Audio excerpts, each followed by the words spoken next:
The red dust of harmattan season painted the sky orange as Adana balanced her clay pot on her head. She had lived in a Mudioka village for all her 23 years, and she knew every face, every compound, every secret whispered behind closed doors. That's why the woman at the well caught her attention immediately. She was beautiful in a way that seemed almost dangerous. Her wrapper was tied with the elegance of royalty, deep indigo cloth that Adana had never seen in their modest village. Silver anklets chimed softly as she moved, and her skin gleamed like polished mahogany in the afternoon sun. "Sister, can you help me?" the stranger asked, her voice smooth as palm wine. "I've traveled far, and my water pot cracked on the road. Might you share your well?" Adana's mother had always warned her about strangers, but something about this woman's smile made her hesitate. Besides, hospitality was sacred. To turn away a traveler would bring shame to her family. "Of course," Adana said, lowering her pot. "I am Adana, daughter of Okonkwo the farmer. Welcome to Mudioka." The woman's smile widened. "I am Chioma. I'm traveling to my sister's village for her wedding, but I've lost my way. Perhaps you know the path to Obayagu?" Adana knew Obayagu. It was their rival village, the one that had disputed their farmland for 3 generations. The one Chief Emeka spoke about in hushed tones during council meetings. But she pushed the thought away. This woman seemed kind, lost nothing more.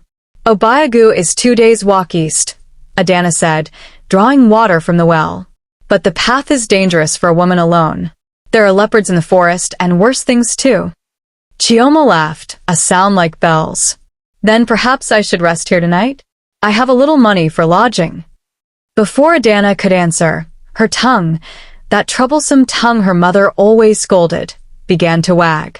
"Money? Oh, you don't need money here. My family has space. My father would be honored to host a traveler." And just like that, the snake entered their home.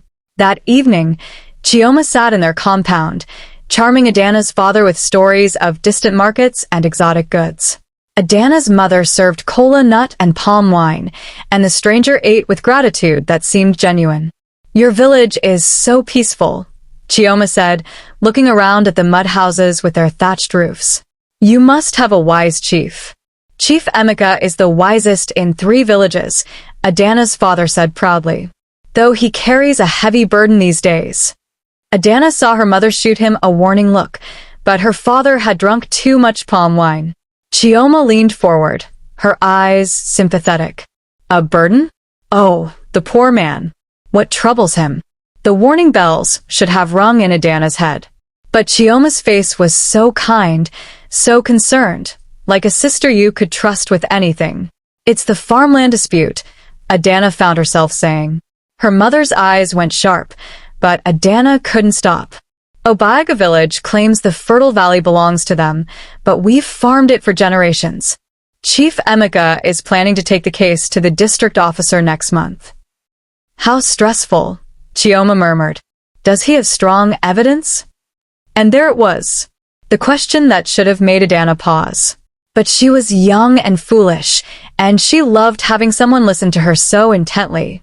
"Oh yes, we have the original land grant from the colonial registry. Chief Emeka keeps it hidden in a clay pot buried beneath the irako tree behind his compound. He showed it to the council last week. The document proves our ancestors settled the valley first." The words hung in the air like smoke. Adana's mother stood abruptly, her wrapper rustling with anger, but it was too late. The secret was out. Chioma's smile never faltered. "How wonderful that he has such proof. Justice will surely be served." That night, Chioma slept in their guest hut. Adana lay awake, feeling a strange unease she couldn't name. Through her window, she thought she saw a shadow moving near the path to Chief Emeka's compound, but she told herself it was just a night animal. She had no idea she had just handed their enemy the key to their destruction. The next morning, Chioma was gone before dawn. She left a small gift of cowrie shells and a note thanking them for their kindness. Adana's mother held the shells like they burned her hands. "What have you done?" her mother whispered, her voice breaking. "What have you done, my daughter?" But Adana didn't understand. Not yet. It would be 3 days before the terrible truth revealed itself. 3 days before Adana realized that the snake doesn't always bite immediately. Sometimes it waits, coiled and patient, until the poison can do the most damage. The harmattan wind picked up, carrying dust and the scent of coming rain. In the distance, a crow cawed 3 times, an omen the old women said meant betrayal was near. Adana went about her chores, pushing away her mother's angry silence. She told herself she had done nothing wrong. She had only been kind to a stranger. She had only made a friend. But deep in her stomach, something twisted with fear. The snake had been fed. And soon, very soon, it would strike. The screams started just after midnight. Adana woke to the smell of smoke and the sound of her mother crying. Outside their compound, the sky glowed orange, but it wasn't the harmattan sunset. It was fire. They've come, someone shouted in the darkness. Obayaga warriors. They've come. Adana stumbled outside, her wrapper clutched around her shoulders. The village square was chaos. Women grabbed children and ran toward the forest. Men emerged with machetes and hunting spears, their faces twisted with shock and rage. But they were too late. Far too late. The warriors from Obayaga village had come like thieves in the night, 24 strong men with torches and weapons. And they knew exactly where to go. Adana watched in horror as flames consumed Chief Emeka's compound. The old chief stood in the center of the destruction, his face a mask of anguish as warriors dug beneath the Irako tree. They knew. Somehow, they knew exactly where to look. No, Adana whispered. No, no, no. Her father appeared beside her, his face gray as ash. They have the document, Adana. They're taking our proof. Without it, we have no claim to the valley. Without it, we are ruined. The lead warrior held up a clay pot triumphantly, then smashed it on the ground. Inside was the precious land grant, the paper that proved Mudioka's rightful ownership of the fertile valley. He pulled it out and set it aflame with his torch. This is what happens to those who steal what belongs to Obayaga, the warrior shouted. Your chief tried to deceive the district officer, but we have eyes and ears everywhere. Justice is ours. Chief Emeka fell to his knees. Around him, the village elders wept openly. Generations of security, gone in moments. The fertile valley that fed their children, lost forever. Adana's legs gave out. She collapsed in the dirt, her mind racing back 3 nights to a beautiful woman with silver anklets and a voice like honey. Does he have strong evidence? How wonderful that he has such proof. The snake. Oh God, the snake. Her mother's hand gripped her shoulder, fingers digging in like claws. You did this, she hissed. Your loose tongue has destroyed us all. The Obayaga warriors left as quickly as they'd come, disappearing into the night with victory and stolen security. Behind them, Chief Emeka's compound smoldered. The Irako tree stood like a burned skeleton against the sky. As dawn broke, the village gathered in stunned silence. Chief Emeka looked like he'd aged 20 years in one night. His eyes, once sharp and commanding, were hollow. How did they know? He asked, his voice barely a whisper. How did they know where I kept the document? Only the council knew. Only my most trusted. His gaze swept the crowd and landed on Adana's father. Then on Adana herself. Okonkwo, the chief said slowly. You were at the council meeting. You knew about the hiding place. Adana's father stepped forward, his head bowed. My chief, I swear on my ancestors I told no one. I would never. But I did. Adana's voice was so small she barely recognized it as her own. The entire village turned to stare at her. She forced herself to stand, though her legs shook like palm leaves in the wind. There was a woman, she continued, her throat tight. 3 nights ago. She said her name was Chioma. She said she was traveling to her sister's wedding in Obayaga. I gave her shelter. I told her about the document, about where it was hidden. The silence that followed was worse than any scream. Chief Emeka's face hardened into stone. You told a stranger from Obayaga about our most precious secret? I didn't know. Adana cried. She seemed kind. She seemed lost. I was just being hospitable. You were being foolish, her mother shouted. I raised you better than this. I warned you about your loose tongue, and now look what you've done. An old woman spat at Adana's feet. Traitor, you've sold us to our enemies. I didn't mean to. I didn't know she was. Intentions don't feed starving children, someone else yelled. That valley was our life. Our future. The crowd pressed closer, their faces twisted with rage and grief.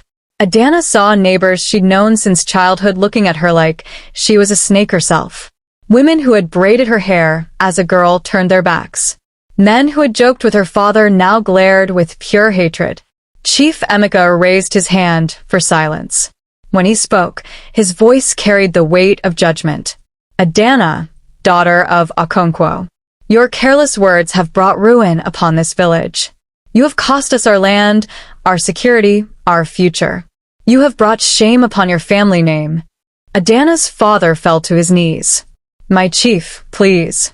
She is young. She made a mistake. A mistake? Chief Emeka's laugh was bitter. The valley fed 50 families. It was worth more than gold. And she gave it away to a stranger over casual conversation like it was nothing more than village gossip. Tears streamed down Adana's face. I'm sorry. I'm so sorry. Sorry doesn't plant yams. Sorry doesn't feed the hungry. The chief stood tall, despite his grief. By the power given to me by the ancestors and the council of elders, I declare Adana persona non grata in Imudioka. She is banished, effective immediately. No, Adana's mother screamed. Please, not banishment. Anything but that. But the crowd was already murmuring agreement. Some nodded with grim satisfaction. Others wept, but not for Adana, for themselves, for their lost future. You have until sunset to leave, Chief Emeka said. Take nothing but the clothes on your back. If you are found within our borders after dark, the consequences will be severe. Adana looked around desperately for a friendly face, for anyone who might speak up for her. But even her closest childhood friends looked away. Her father was crying silently, unable to meet her eyes. Her mother's face was a mask of shame and rage. She had fed the snake with secrets. And now the snake had taken everything. 6 months of suffering taught Adana things her comfortable village life never had. She learned that hunger is a living thing that gnaws at your belly like a rat. She learned that shame is heavier than any water pot, that it bends your spine and makes you invisible to passing travelers. She learned that the road is cruel to a woman alone. Adana wandered from village to village, begging for scraps, sleeping in abandoned huts and under market stalls. The rainy season came and soaked her to the bone. Her beautiful wrapper, once her pride, became tattered and mud-stained. Her skin, once smooth and cared for, cracked and dried like old leather. Sometimes she thought about going home, throwing herself at Chief Emeka's feet and begging forgiveness. But shame kept her away. How could she face her parents? How could she look into the eyes of the families whose children now went hungry because of her loose tongue? So she wandered, carrying her guilt like a stone around her neck. It was in the 7th month of her exile that she stumbled into the compound of Mama Nkiru, the witch of the borderlands. Adana didn't mean to end up there. She'd been following a goat path, hoping it might lead to a stream where she could wash and drink, when the forest suddenly opened into a clearing. In the center stood a mud house painted with strange symbols in white chalk. Bones hung from the rafters. The air smelled of herbs and something darker, something old. I've been expecting you, a voice said. Adana spun around. An ancient woman sat in the doorway, so still that Adana had mistaken her for a shadow. Her eyes were milky white with cataracts, but they seemed to see straight through to Adana's soul. I'm sorry, grandmother, Adana stammered. I didn't mean to intrude. I'll go. Sit. It wasn't a request. Adana sat on the bare ground, her heart pounding. Everyone knew about Mama Nkiru. She was older than anyone could remember, a woman who spoke to spirits and read the future in chicken bones. Some said she was blessed. Others said she was cursed. No one dared cross her. Mama and Kiru threw a handful of cowrie shells on the ground between them. She studied the pattern they made, clicking her tongue. "The snake woman," she said finally. "You fed her your village's secrets." Adana's breath caught. "How did you?" "The spirits talk, child. They tell me everything." The old woman's blind eyes fixed on her.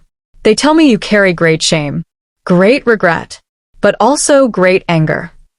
"I don't have anger," Adana whispered. "I only have shame." "Lies." Mama's and Kira's voice cracked like a whip. "You're angry at the snake woman who deceived you. You're angry at yourself for being foolish. You're angry at your village for throwing you away like spoiled meat. I can smell the rage on you like smoke." Adana's hands clenched into fists. The old witch was right. Beneath the shame, beneath the guilt, a hot coal of fury had been growing in her chest for months. Fury at Chioma, if that was even her real name. Fury at her own stupidity. Fury at the unfairness of it all. "What good is anger?" Adana said bitterly. "It won't bring back the valley. It won't undo what I did." "No," Mama and Kiru agreed. "But revenge might bring you peace."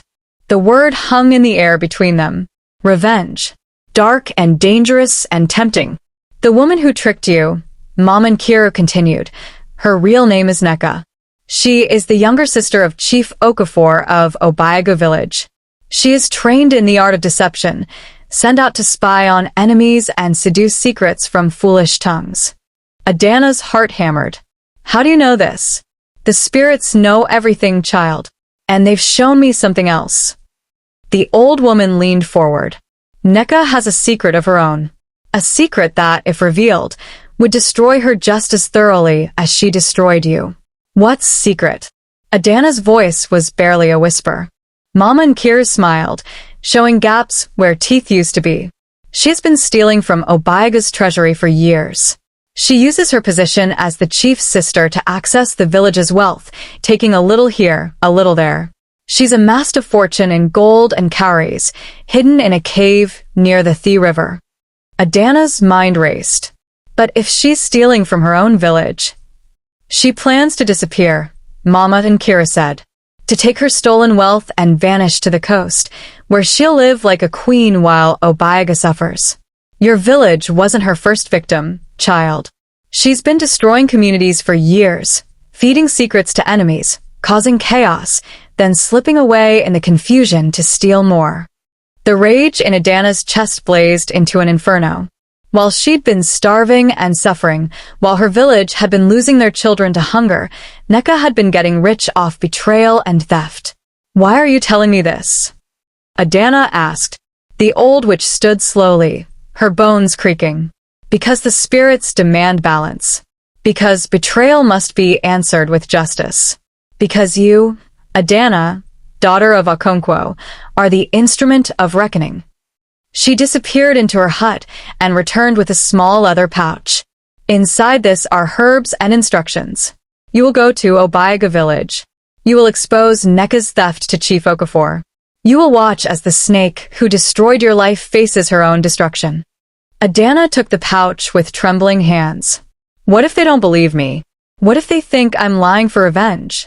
Mama and Kira's smile was cold as moonlight. "The herbs will help you speak with the voice of truth.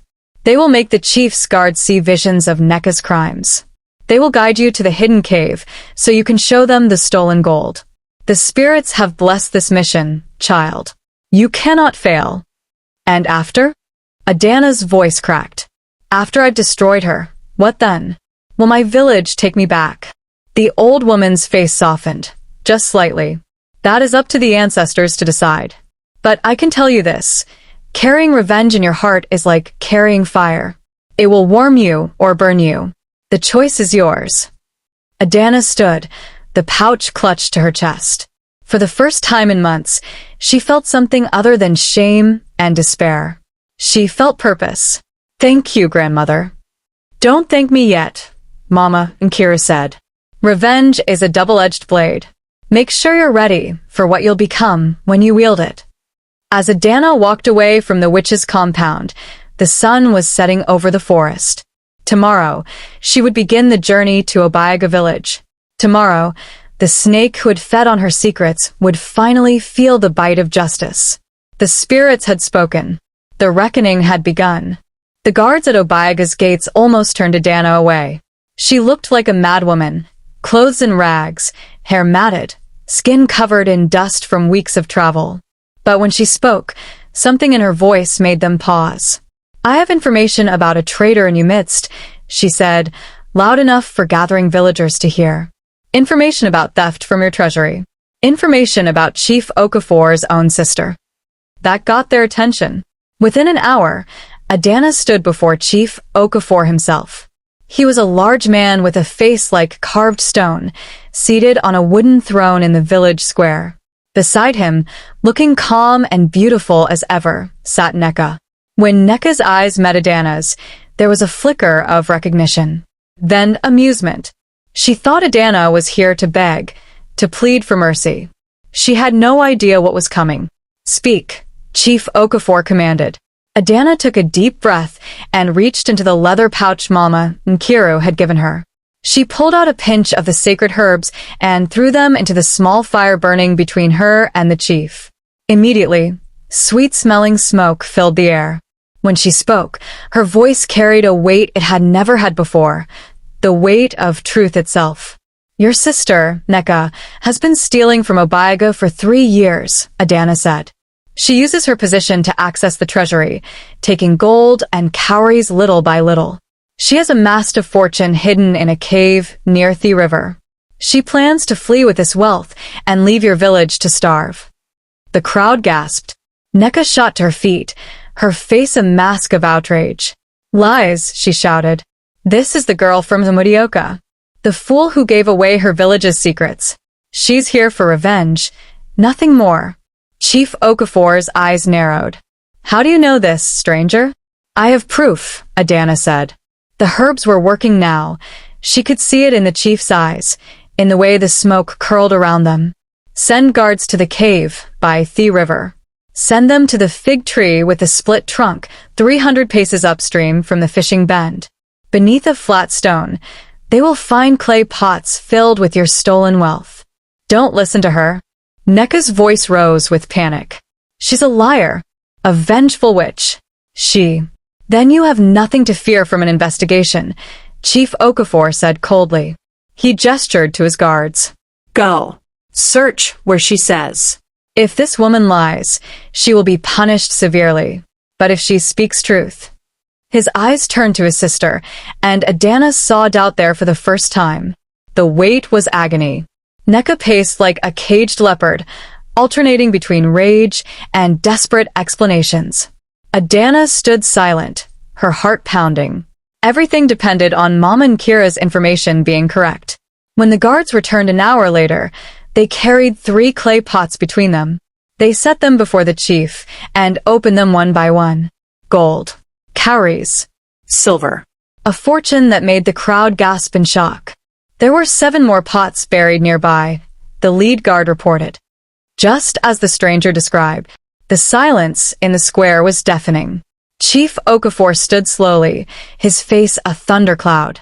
"Sister," he said, his voice shaking with rage. "Tell me this is not true." Neka's composure finally cracked. "Brother, please, I can explain." "Explain?" His voice rose to a roar. "You've been stealing from our people? From the mouths of our children? While I trusted you with everything. I was going to give it back." Neka cried. "I was saving it for the village's future. But the lies crumbled as soon as they left her mouth. Everyone could see the truth in her panicked eyes. The chief turned to his elders. "What is the punishment for theft from the community treasury?" An old man with gray beard stood. "Banishment, my chief, and return of all stolen goods." "Then it is decided." Chief Okafor looked at his sister with such pain and betrayal that even Adana felt a twinge of pity. "Neka, you are cast out from Obiaga village. You will leave with nothing but shame. If you return, you will face death." Neka fell to her knees. "Brother, please. I'm your blood. You can't. You stopped being my blood when you betrayed our people," he said flatly. "Guards, remove her." As the guards dragged Neka away, She locked eyes with Adana one final time. The beautiful mask was gone. Now there was only rage and ruin. The same rage and ruin Adana had felt for 6 months. The snake had finally been bitten. Chief Okafor turned to Adana, his expression unreadable. You have done Obayagu a great service, stranger. We will return the stolen wealth to our treasury. Our children will eat because of your courage. Adana nodded, but she felt hollow. The revenge she'd craved tasted like ash. There's more you should know, she said quietly. Your sister is the one who came to my village 6 months ago. She tricked me into revealing our land documents' location. She destroyed Mudioka, so she could use the chaos to steal more from you. The chief's jaw clenched. Then she has brought ruin to both our villages. Yes, Adana whispered. And I helped her do it. Chief Okafor studied her for a long moment. Then he did something unexpected. He bowed his head. I am sorry for what my sister did to your people, he said. The valley rightfully belongs to Mudioka. I will send messengers to your chief Emeka. We will return the land. It is the least we can do. Tears streamed down Adana's face. Thank you. The journey back to Mudioka took 3 days. Adana walked slowly, rehearsing what she would say, how she would beg forgiveness. The land was being returned, but that didn't erase her betrayal. That didn't bring back the 6 months of suffering her people had endured. When she crested the final hill and saw her village in the distance, her steps faltered. What if they still hated her? What if they turned her away again? But news traveled fast in the bush. By the time she reached the village gates, a crowd had gathered. Chief Emeka stood at the front, older and grayer than she remembered. Adana fell to her knees before him. My chief, I have wronged you. I have wronged everyone. I don't deserve forgiveness, but I've brought news. We know, Chief Emeka said softly. Obayaga's messengers came yesterday. They told us everything. About Neka's deception. About the Return Valley. About your courage in exposing her. Adana looked up, barely daring to hope. You made a terrible mistake, the chief continued. Your loose tongue cost us dearly. But you also made it right. You could have run away forever, lived with your shame in silence. Instead, you sought justice. You brought back what was stolen.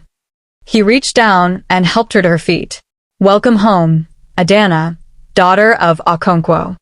The crowd erupted in cheers. Adana's mother pushed through, tears streaming down her face, and pulled her daughter into a fierce embrace. You foolish, brave girl, her mother sobbed. Never again. Never trust strangers with our secrets again. Never, Adana promised. I swear on the ancestors. That night, the village held a feast. The valley would be returned within the week, and hope had returned with it. But as Adana sat by the fire, watching her people laugh and celebrate, she felt the weight of her journey settle into her bones. She had fed the snake with secrets, and the snake had nearly destroyed them all. But in the end, the snake had been caught by its own venom. Neka was out there somewhere, wandering the roads as Adana had wandered, carrying shame and ruin. Mom and Kiru had been right. Revenge was a double-edged blade. It had brought justice, but it had also shown Adana the darkness she was capable of. The pleasure she'd felt watching Neka's downfall had been real, and it scared her. Her father sat beside her, his hand on her shoulder. You've grown, he said quietly. Suffering does that to a person. I wish I'd grown without hurting so many people first, Adana said. We all do. Her father looked into the fire. But wisdom comes from mistakes. You'll carry this lesson forever. Your children will hear this story. And maybe, just maybe, they'll learn to guard their tongues better than we did. Adana nodded. She would never forget the beautiful stranger at the well. She would never forget the lessons learned on the beggar's path. She would never forget that words, once spoken, can never be taken back. The fire crackled. The village celebrated. And somewhere in the night, a snake slithered through the grass, looking for its next victim. But this time, Adana would be ready.